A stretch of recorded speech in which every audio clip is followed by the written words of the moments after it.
you do not commit plagiarism. So because what you're trying to do is to understand the ways the ideas are structured. You're trying to adopt the engineering construction of the paper. Ya, ini kita berusaha meniru artnya gitu loh. Kalau bangun rumah itu boleh nggak sih kita cari referensi? It's made. Ma'am, banget. Atau nggak butuh referensi? It's need reference, ma'am. Iya, kalau nggak ada referensi itu mungkin rumah yang kita bangun itu hanya berupa sekat-sekat kotak-kotak gitu ya, nggak ada seninya, nggak ada perspektif tertentu. Ya, so that's why mentor text is important. So if you want to write a manuscript, then of course you need to frame that ya. You need to do framing. Then you will collect some previous studies. Then 2 or 3 previous studies are very similar to what you are going to do. Then you can save them and then read them very well, read them carefully, and try to understand the rhetorical moves, yeah, the rhetorical strategies, the engineering constructions of the manuscript.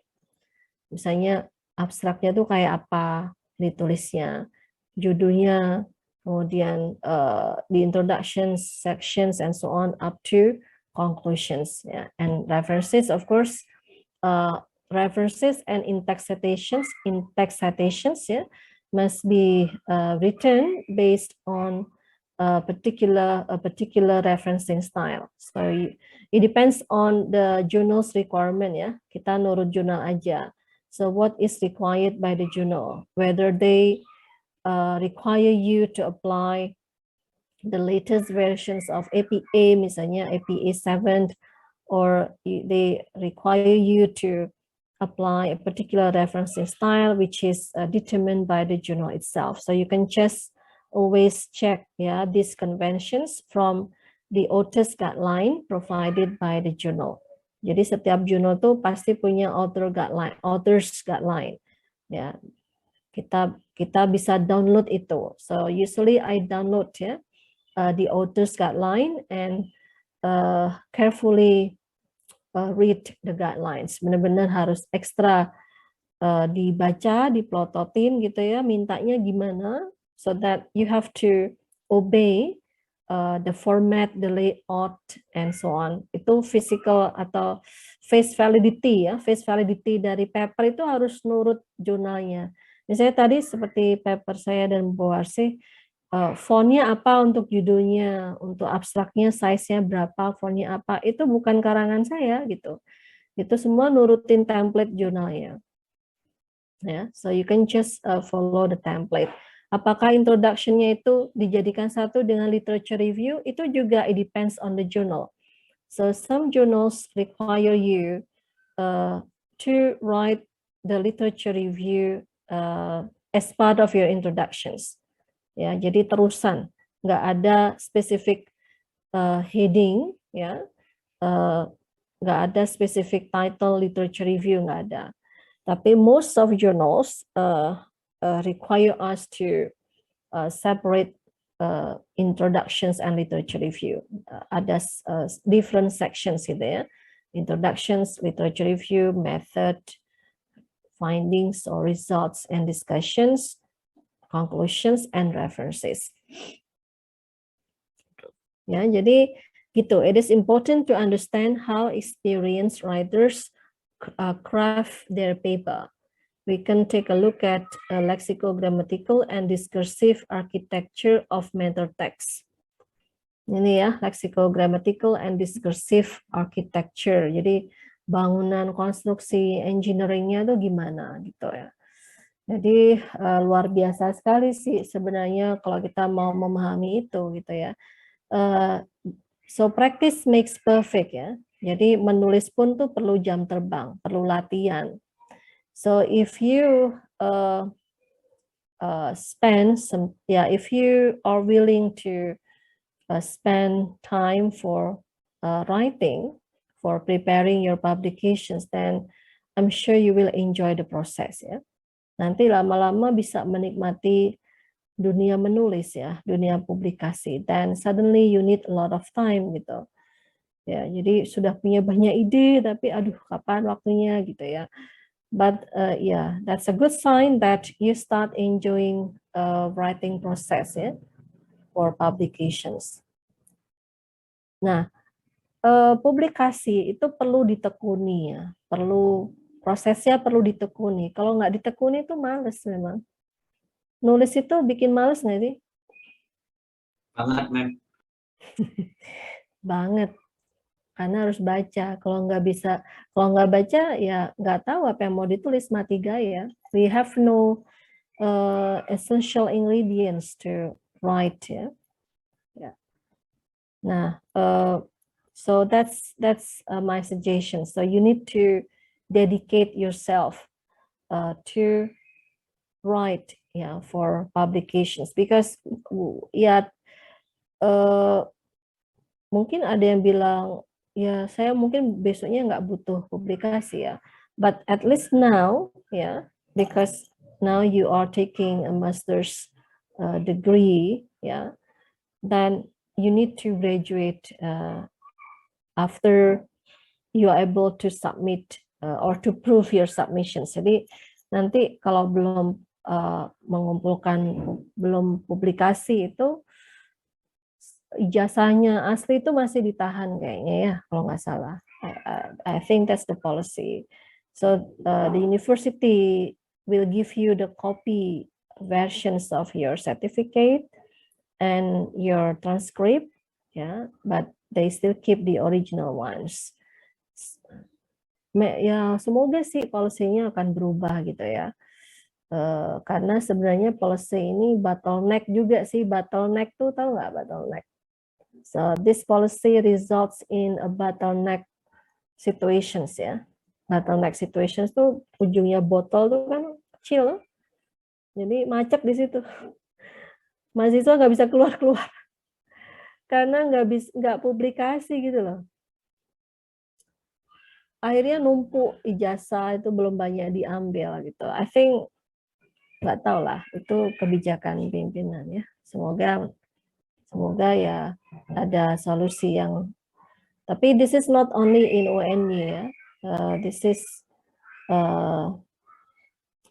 situation applies in most of graduate schools in Indonesia karena itu sudah jadi kebijakan kementerian bahwa S2, S3 itu harus publikasi baru bisa lulus ngambil sertifikat asli gitu. Otherwise, okay, so that's the prerequisite for you to complete your studies. So that's why it is a must for you to like writing for publications. There is no way out. Nggak bisa. There is no way home. Nggak ada jalan to escape saya. Mau nggak mau harus ditabrak terus sampai. Ya caranya do not aim for a Q1 journal, for example, or a journal which has a high SGR ya. Misalnya Scopus Index journal with 0.98 or maybe 1 SGR itu tinggi banget, itu untuk ilmu kita itu udah Q1. So you may aim for Q3 journals atau Q4 journals, atau kalau S2 tuh cukup Sinta aja kan, Sinta 1, Sinta 2. So you may send your manuscript to Sinta Index journals, journals which are managed by Indonesian institutions, Indonesian universities. Banyak banget jurnal yang dikelola oleh Universitas Indonesia itu masih terindeks Sinta 1, Sinta 2. So you may submit your manuscript to those journals. Atau kalau mau Scopus itu baby Scopus ya, baby Scopus journals. Scopus Index journals which do not have SGR, masih zero ya, zero SGR. Seperti kalau di Indonesia tuh jurnal dari Universitas Syekh Kuala itu ya, SILA itu ya. Kemudian dari Universitas Negeri Makassar itu Ijole dan Sile itu baby Scopus ya. Those journals are indexed by Scopus, but they do not have any SGR yet. Jadi the acceptance rate is still quite high. It means that the probability to be accepted itu masih tinggi. Ya.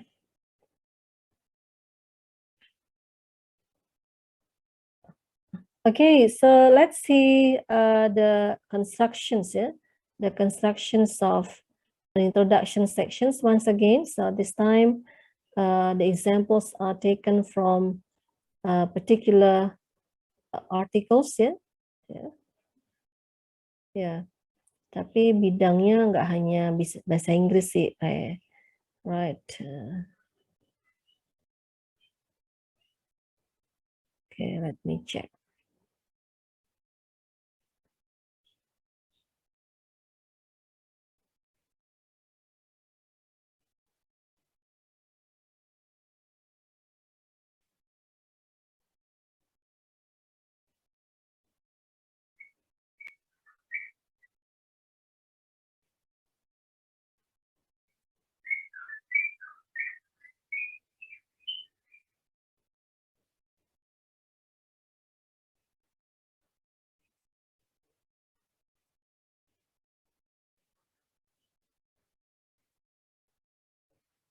Nah, ini aja.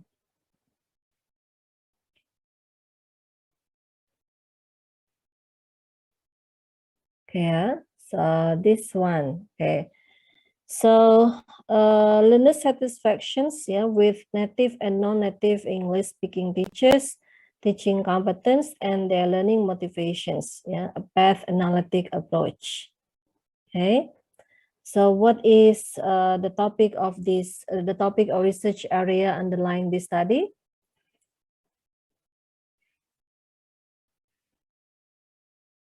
Learner satisfaction actually with native and non-native English speaking teachers, teaching competence, and their learning motivation. Oh, I read the title.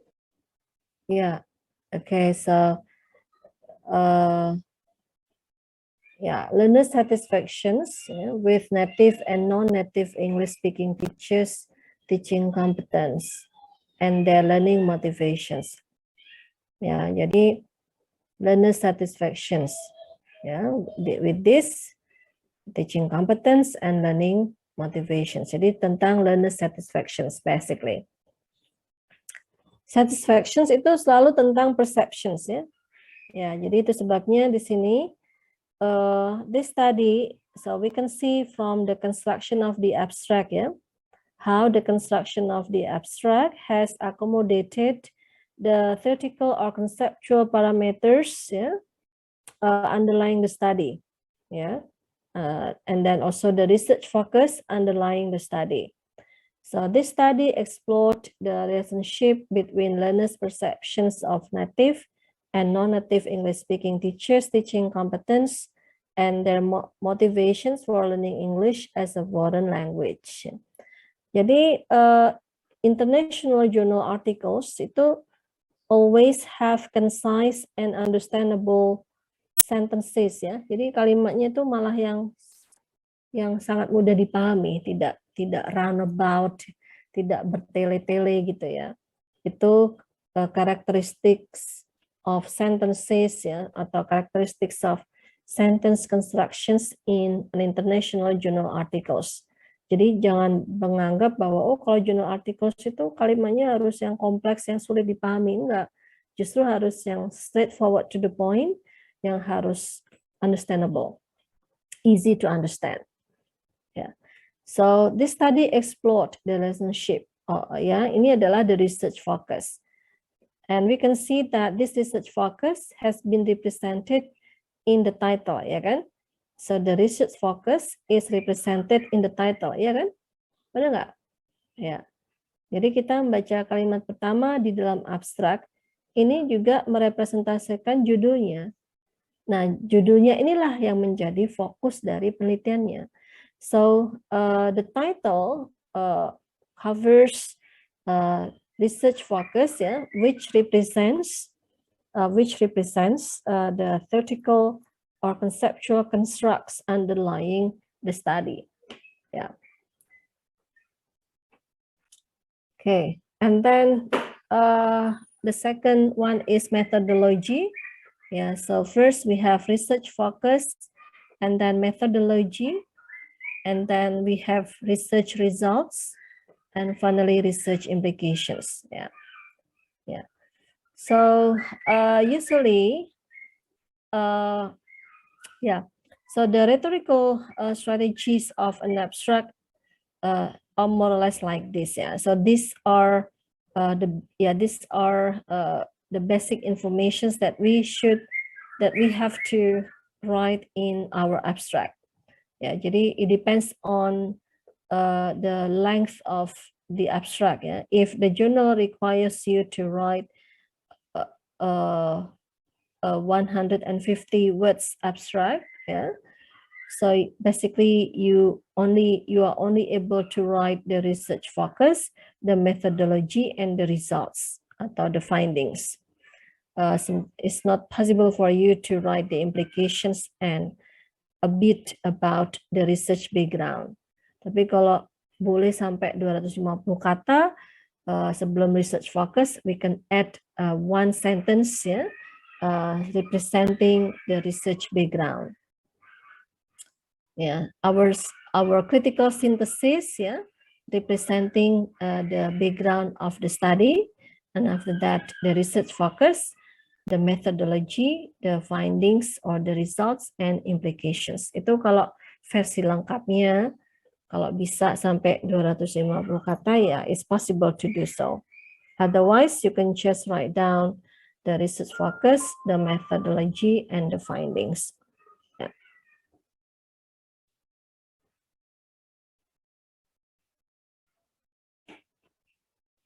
Okay, and then let's see the introductions here.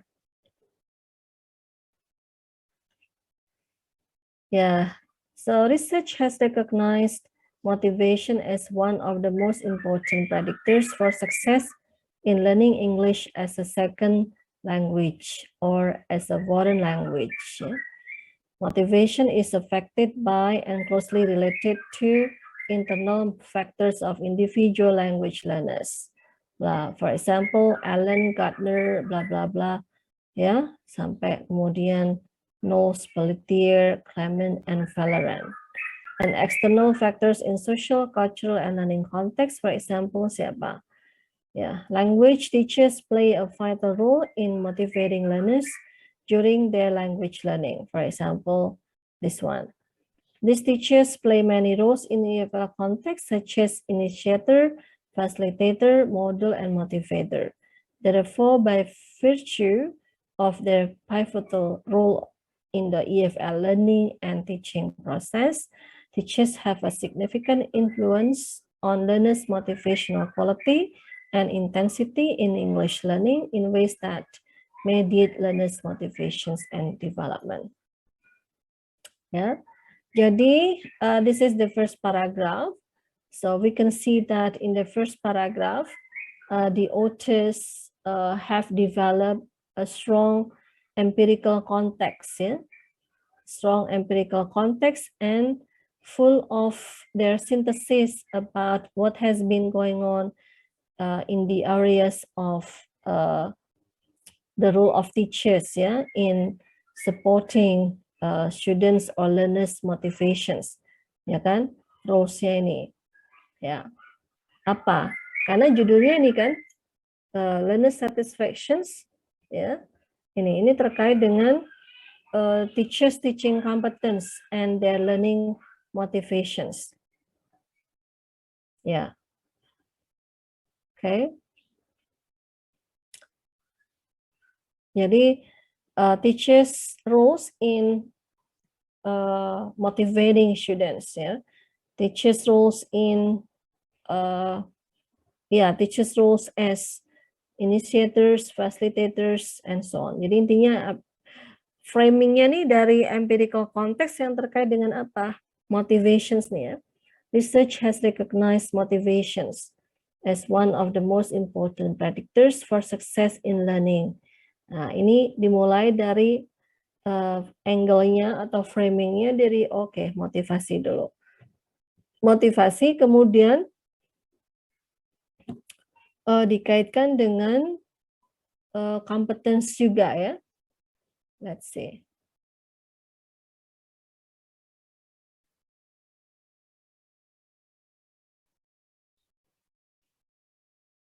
Ya, oke. Nih, terus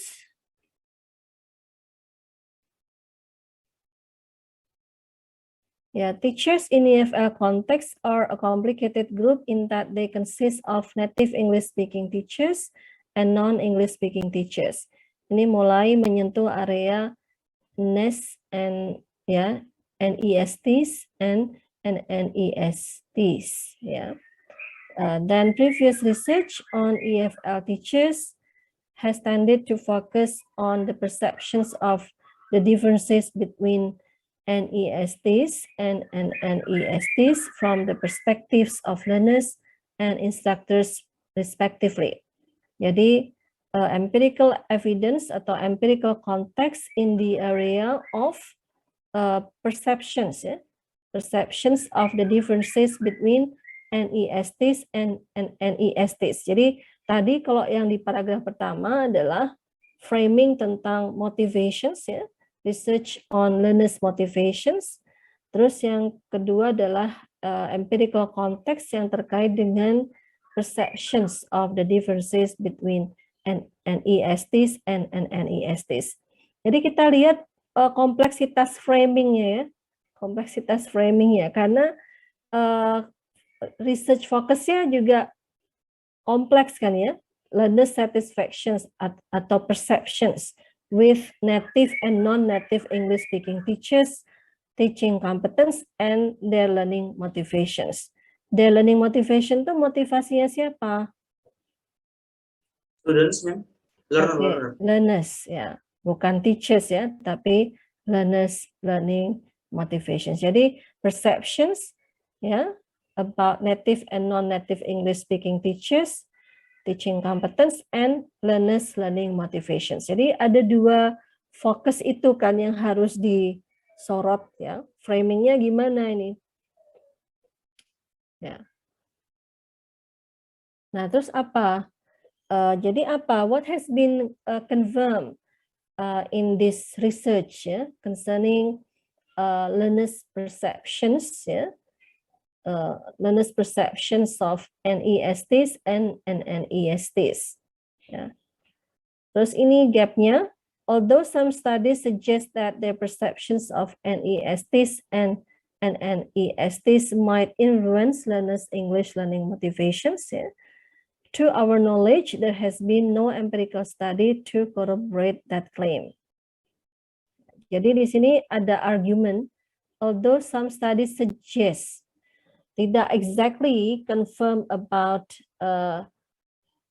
the perceptions of NESTs and NESTs yang terkait dengan learning motivations, ya, hasil findings terkait dengan perceptions terhadap NESTs dan NESTs itu is not exactly related to learners English learning motivations gitu ya.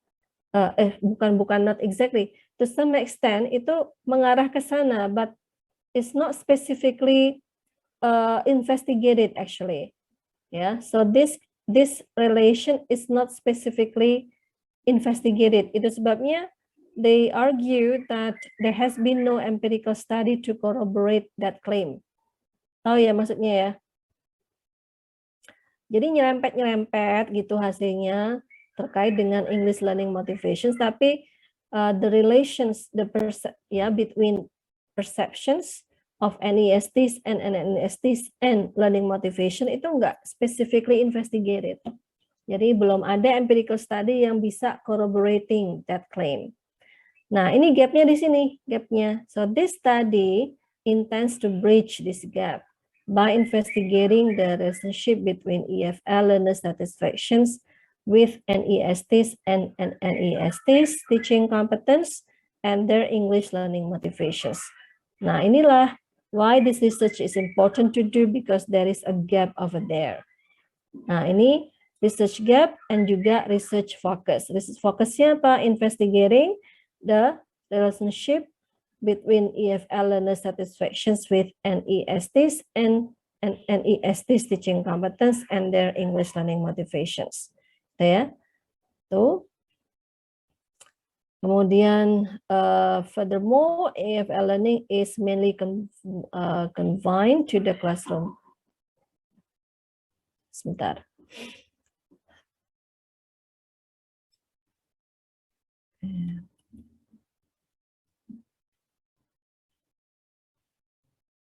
Sorry, convene. Okay. Convened ya. Studies, sampai mana tadi? Okay.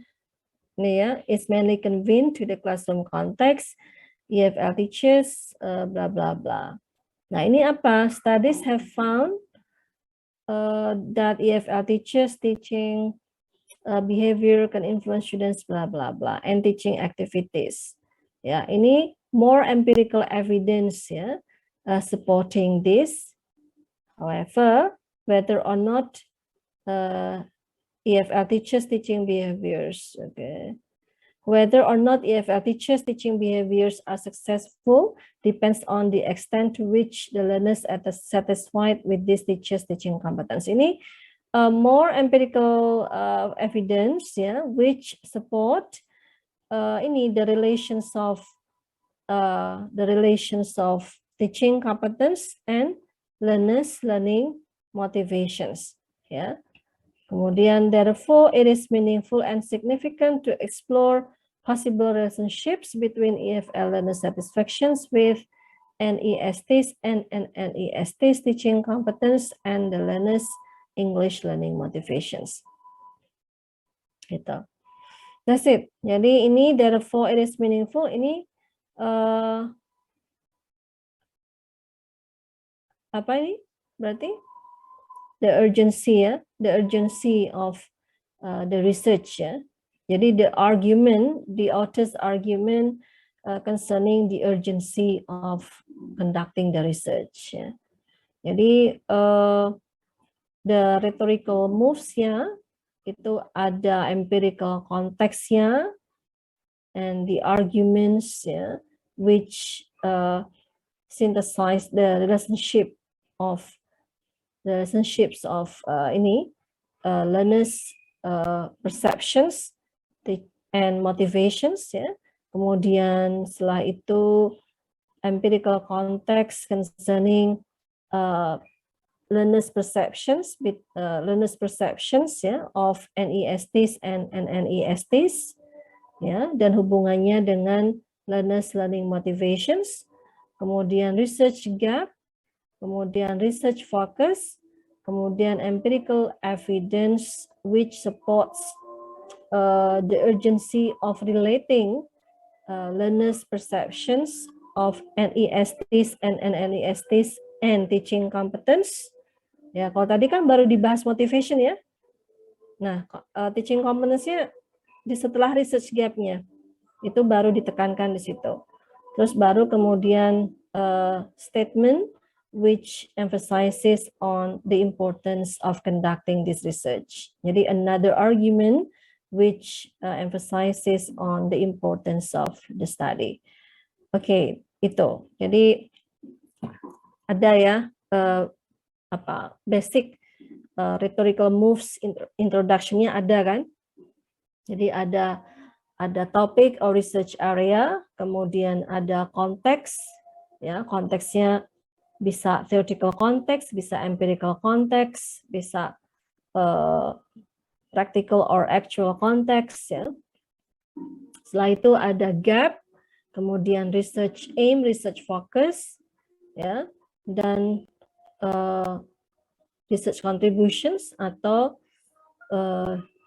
endorsement atau argument why the research is important to do. Yeah. Okay, so far do you have any questions? Sudah paham sampai sini? Mending. Okay, mending. Any questions or any comments, any reflections? Anything you want to say? Nggak ada. Enough for me, enough, ma'am, for me. Ma'am, Ya, I just want to make sure. So the endorsements is same like contributions, ma'am? not really ya. Jadi endorsement itu hanya itu tadi ya, the researcher's argument, the researcher's restatement that this research is important to do gitu ya. Ini loh, therefore it is meaningful and significant to explore possible relationships between EFL learner satisfactions with NESTs and blah blah blah teaching competence and the learners English learning motivations. Ini untuk menguatkan argumennya sekali lagi, kenapa harus dikaji hubungan ini gitu ya. Karena sebelumnya, if we can see from the empirical context ya, there is no such study which explores the relationships of these 3 points. Jadi learners perceptions or satisfactions, and then NESTs and NESTs teaching competence, and learners English learning motivations. Tadi belum ada kan? Kalau penelitian sebelumnya tadi hubungannya apa? Perceptions ya of NESTs and NESTs and learners motivations ya, dan juga terhadap teaching competence. Jadi masih terpisah-pisah. Nah, sekarang ini penelitiannya tuh mau semuanya tuh dikaji hubungannya. Jadi learners perceptions of NESTs and NESTs teaching competence and learners English learning motivations. Yeah, so if you were the author, you can add one more sentence about the contributions of the research. That should be fine. Boleh aja. Tapi mungkin ini sudah lebih dari 500 kata atau 700 kata, jadi nggak perlu menurut authors-nya ya. Menurut authors-nya. Tapi kalau misalnya masih mungkin ditambahi research contribution 1 sentence aja nggak apa-apa saya rasa. Oke.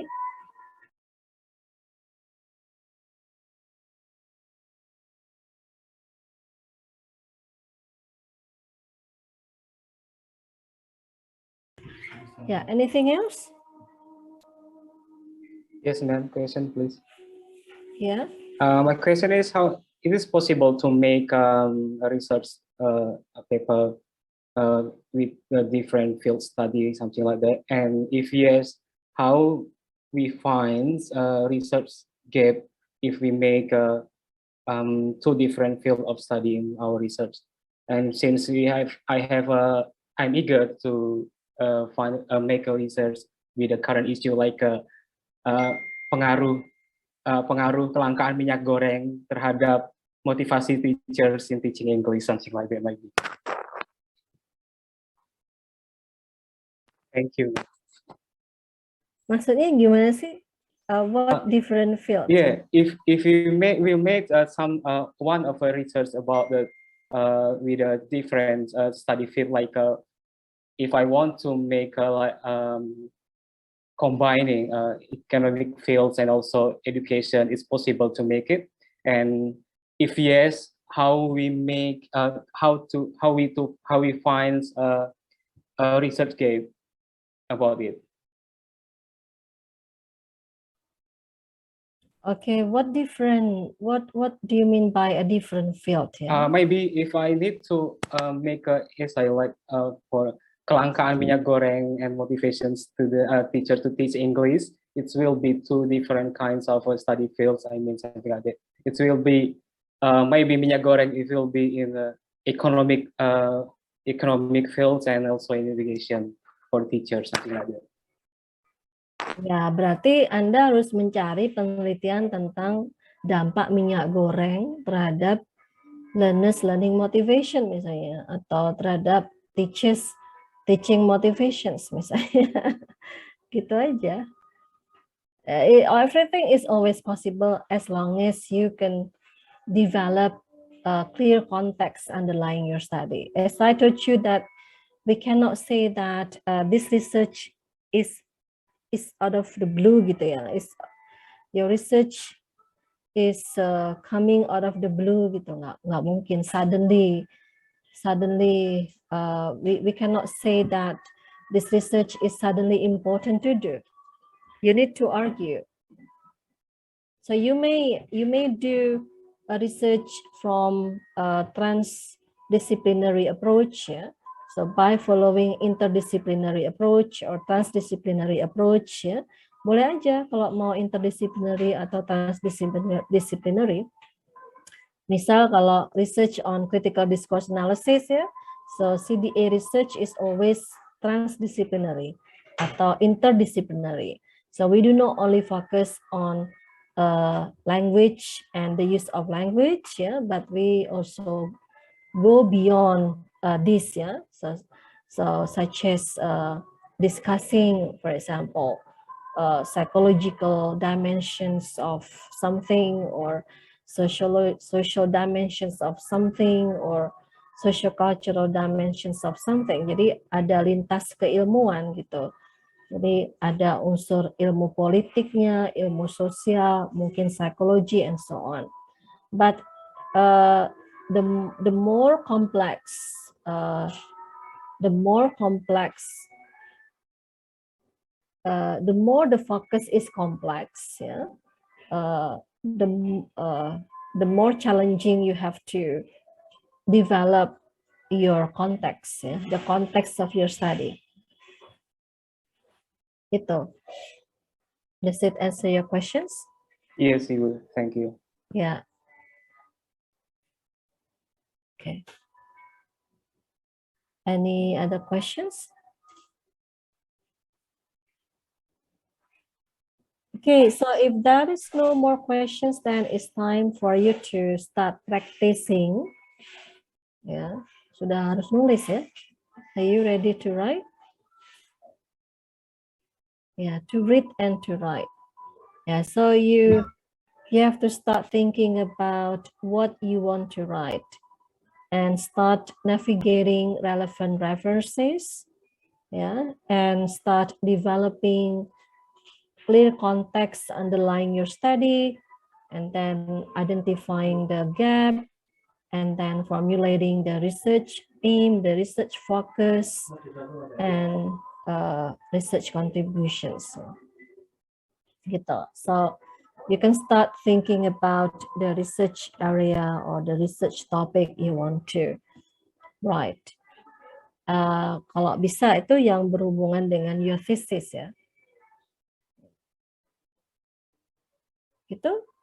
So you have 1 week to draft your introduction sections. 500 kata. Nggak banyak loh itu, 500 words. Yeah, maximum 700 words. Okay? Yeah, so happy reading, happy writing, happy practicing. So I'll see you next week, and you can share, yeah, your draft, your introduction section drafts, and then we can discuss, yeah, the way you construct your introduction sections. Okay, jadi architecture-nya gimana nanti? Yeah. Any questions before we end our class? Excuse me, ma'am. Yeah, Arnita. Yes. In relation to our draft, introduction draft, so so we should find the problem first, right, ma'am, to construct the introductions and anything else.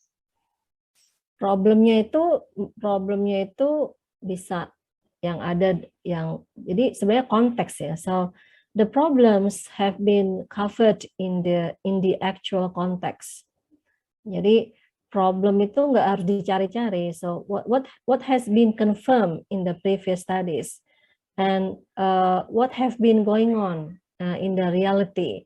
So that's why I started you before that at least you can develop theoretical or conceptual context, empirical context, yeah? Empirical context, and actual atau practical context, atau empirical context langsung seperti ini, Seperti tadi yang kita analisa ini kan empirical context langsung ya. Empirical context langsung, kemudian practical context. Nah, in the practical context, you can synthesize the challenges or the problems, the existing challenges or the existing problems underlying your study. Begitu, Arnita. So these existing problems or challenges can be confirmed in the previous studies done by our scholars. Indonesian scholars tadi loh, seperti yang di paper saya tadi saya tunjukkan kan, dari Kartika Gunawan tahun 2019, Trestuti dan Riazi 2020 plus tadi Tardi tadi ya, itu paling tidak so you can cite any studies done by Indonesian scholars, and their studies will represent the actual challenges or problems in the context of our study, in the context of your study. Begitu? Does that answer your questions? All right. Yes, ma'am. Thank you. Okay. All right. So then we can end our submit di jurnal yang satu ya, CTFO jurnal itu 2 kali review tuh memakan waktu 2 tahun kan ya. Terus akhirnya ditolak. Setelah 2 years tuh baru ngomong enggak gitu loh. Ya, terus ya udah nggak apa-apa, disubmit ulang ke jurnal yang lain. Jadi begitulah namanya publikasi ya. Tapi nggak ini ya, jangan khawatir ya. Ini kan karena jurnal yang kita tuju awalnya itu kan Q1 ya. Q1 itu memang demanding. Jurnalnya itu sangat demanding. Jadi emang it takes some time to get published in a good journal like this ya.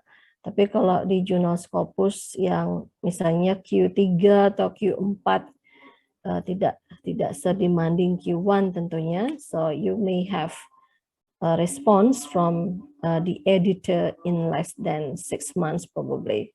Yeah. Okay. Nah ini, so at least ya, I'm trying to show you what we have done in structuring the rhetorical strategies of the paper, atau how we engineer the constructions of this paper. So the first paragraph, so we can find here the topic of the paper, the topic underlying the study. What is the research area or the topic underlying the study?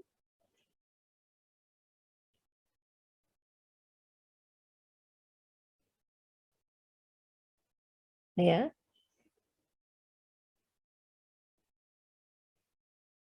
Okay, so this one. So the topic or the research area underlying the study is gender-based teaching, gender-based pedagogy. Yeah. So in the first paragraph, so we started to develop the theoretical context, the theoretical context underlying the study. So this study actually focuses on, atau this paper reports the construction of gender-based teaching framework and instructional design, which aims to accommodate our national EFL curriculum. So then in paragraph 1, we slightly reviewed the progress or the development of gender-based pedagogy.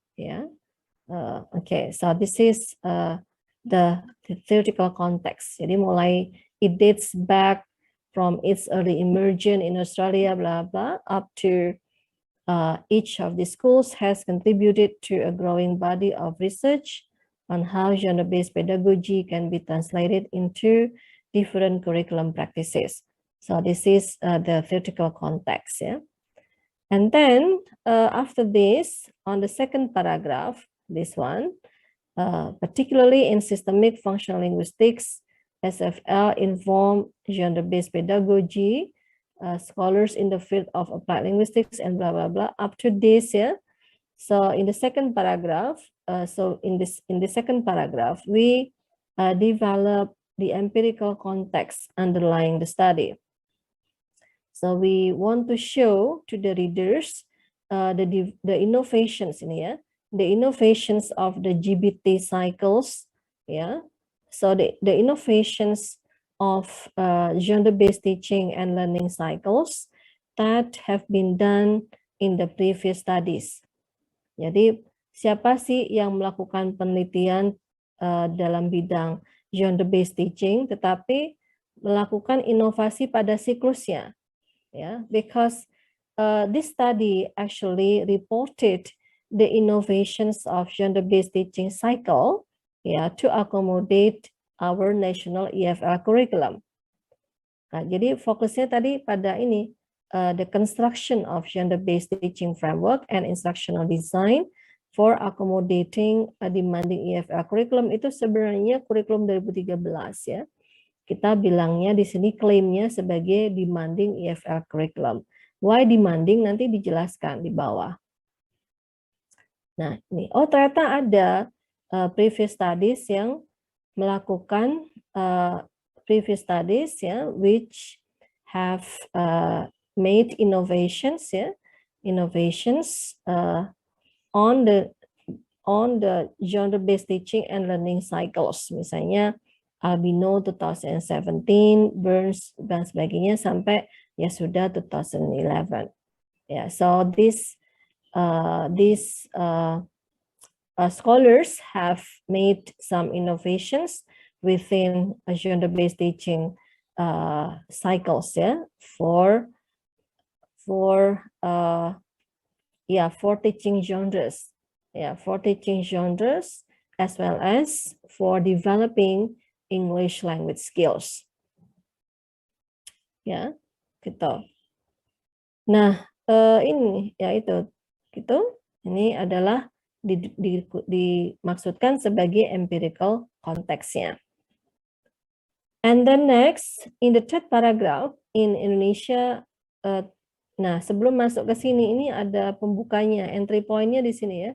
Although GBT has attracted diverse contexts around the globe, many English teachers have encountered a number of challenges in translating the GBT methodology into contextual classroom practices within particular socio-educational context. Ya, siapa yang bilang gitu? Misalnya ada Kartika Ningsi and Gunawan 2019, Raslis and Masuda 2013, Tardi and Trastuti and Riazi 2020. So this argument is also based on my publication as well on 2020.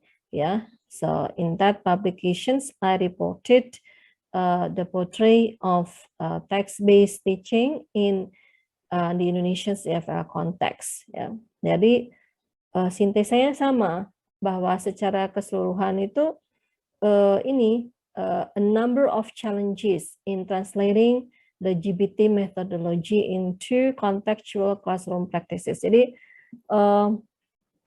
penelitian-penelitian itu suaranya sama bahwa teachers ya encountered confusions and difficulties in contextualizing GBT in their own context, in their own socio-educational context. Socio-educational context itu konteks yang melingkupi social context, cultural context, educational context, and political context. Ya, jadi political context itu termasuk dari socio-educational context. Ya. Political tapi maksudnya yang kaitannya dengan pendidikan ya, politik yang berdampak terhadap pendidikan, policy yang berdampak pada pendidikan gitu. Misalnya kebijakan bahasa Inggris sebagai bahasa asing itu kan juga political context underlying the use of English in Indonesia gitu. Maksudnya kayak gitu. Nah, sekarang masuk ke paragraf ketiga, ini adalah practical or actual context ya. So we explained what has been going on in our context, and this is actually intended as contextual review. Ya, sebenarnya didedikasikan juga sebagai contextual review ya, karena ini dibatasi oleh kata.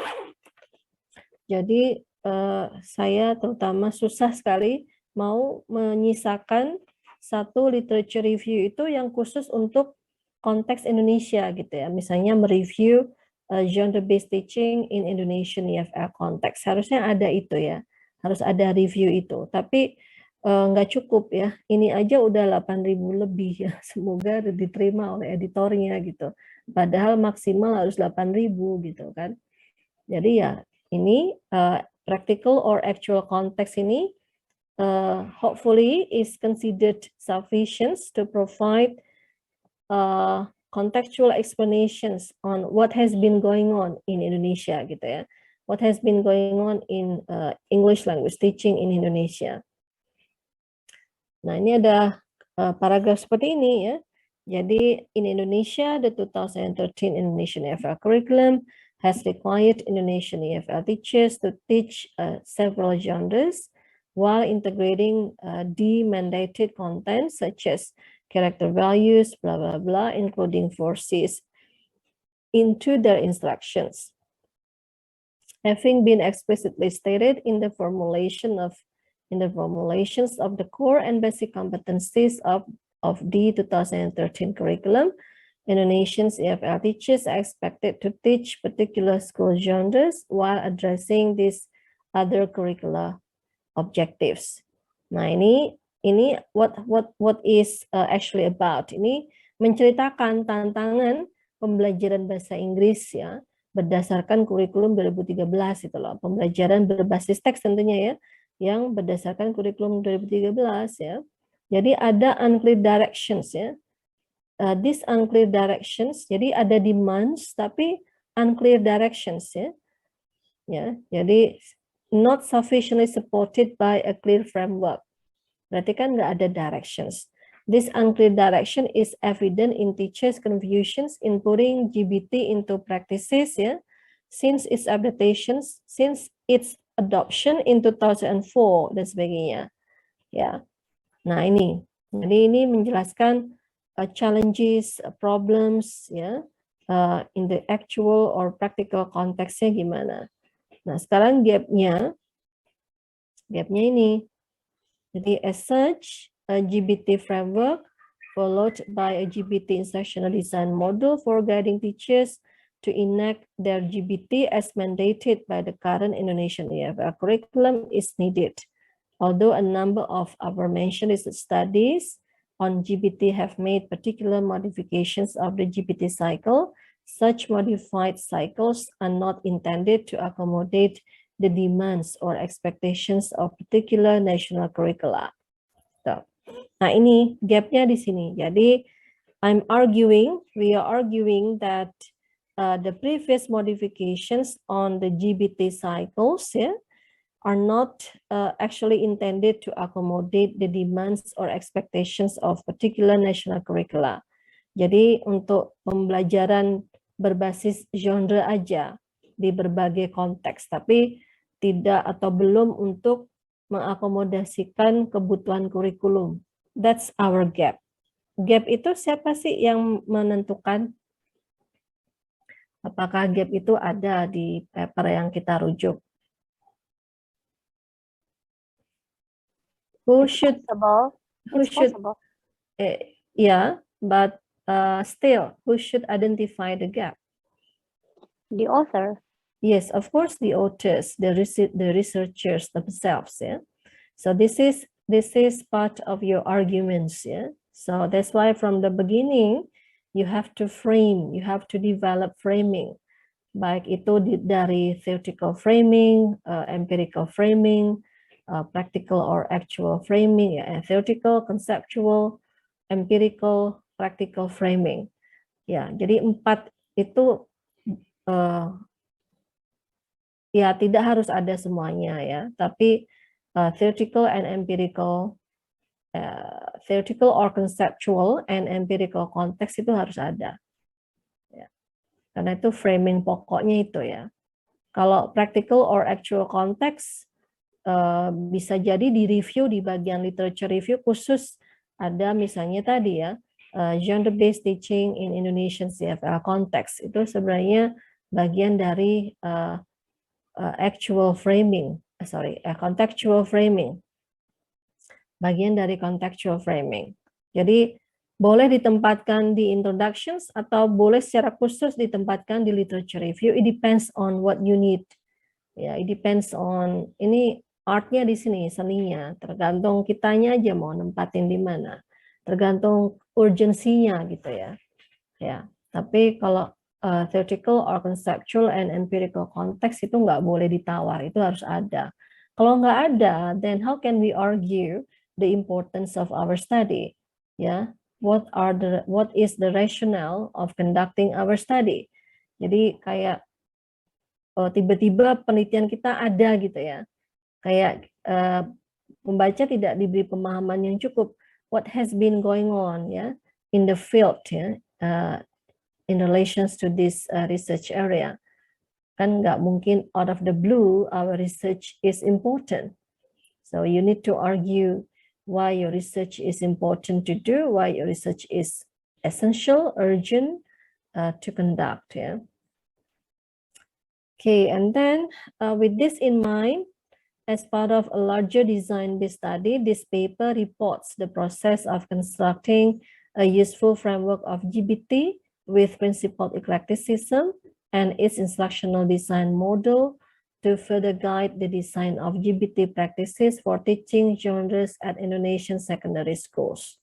Ini, ya. Jadi ini apa? This paper reports. So this is the aim. Yeah, the aim of our study. Yeah, the study. This is part of a larger design-based study. Yeah. Terus ini the constructed framework and its instructional design model of GBT are tailored bla bla bla. Ini adalah research contributions ya. Sampai terakhir adalah research contributions. Furthermore, we hope that the GBT framework and the instructional design model would provide guidance for enacting GBT as required by particular demanding national EFL curricula as in the current 2013 Indonesian EFL curriculum. So the last paragraph is our argument concerning the last paragraph covers the aim of the paper, and then the research focus and the research contributions. That's it. So these are the rhetorical moves of introductions, of an introduction sections. Sama nggak dengan yang tadi dipresentasikan oleh Arnita, kemudian Pratiwi, ya, dan satu lagi siapa? 3 atau 2 tadi ya. Kira-kira more or less can you see the similarities of the rhetorical strategies or rhetorical moves ya? Ya cuman begini aja introductions, tapi untuk bisa menuliskan introduction ini kalau nggak baca nggak mungkin, nggak ketemu framingnya, ya karena the ocean of references itu kita harus ibaratnya memilih ya relevant studies ya. So we should understand those studies and in what ways we can use them to support our framing. Nah, inilah ekspektasi dari level S2 dan S3 ya. Jadi ada peningkatan cognitive activities dengan standar seperti ini. Jadi kualitas argumen tulisan mahasiswa S2 itu jangan kayak S1 misalnya English is considered as an international language ya, atau mungkin writing is known as the most difficult skills among the other skills gitu, atau education is defined as bla bla, or speaking is bla bla bla, reading is, itu argumen definisi, nggak bisa diterima gitu. Untuk introductions itu nggak ada penjelasan apapun. Introductions itu tone-nya selalu apa tadi? Tone-nya selalu apa? The tone is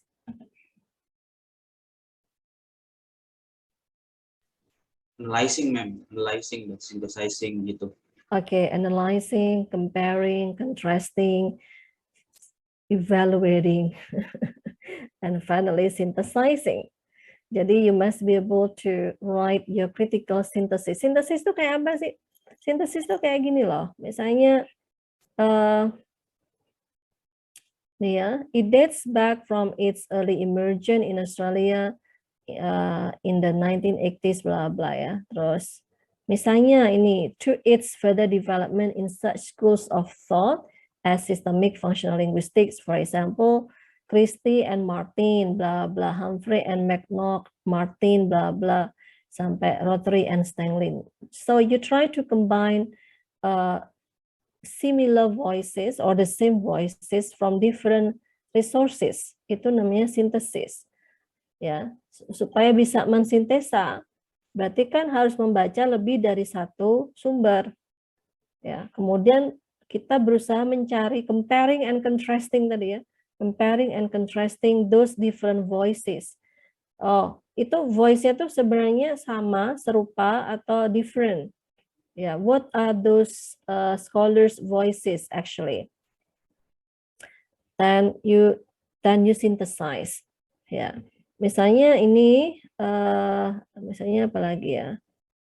Oh, misalnya ini, misalnya nih. Although GBT has attracted diverse contexts around the globe, ya ini sintesa ini saya dapat dari mana?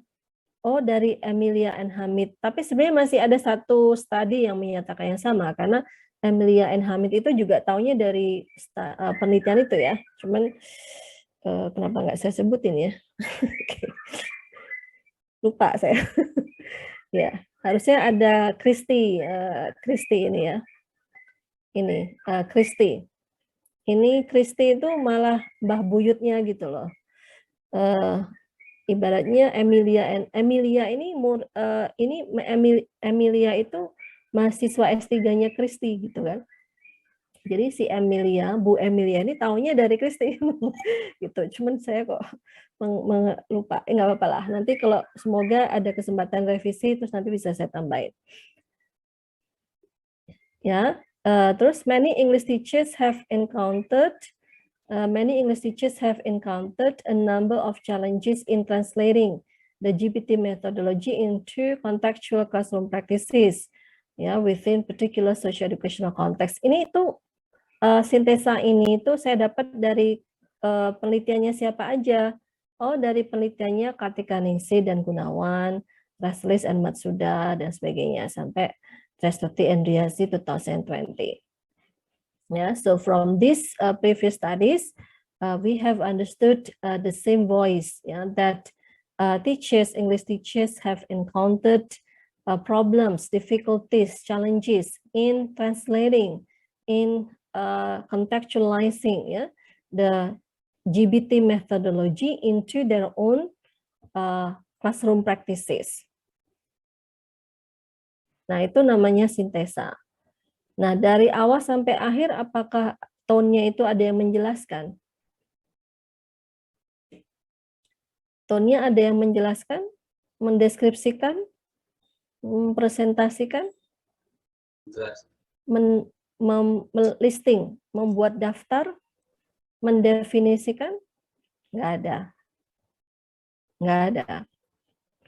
Nanti buang-buang kata kalau cuma definisi atau apalagi mendaftar ya, misalnya the characteristics bla bla bla 1 2 3, aduh sudah wasting words ya, karena kita limited by words.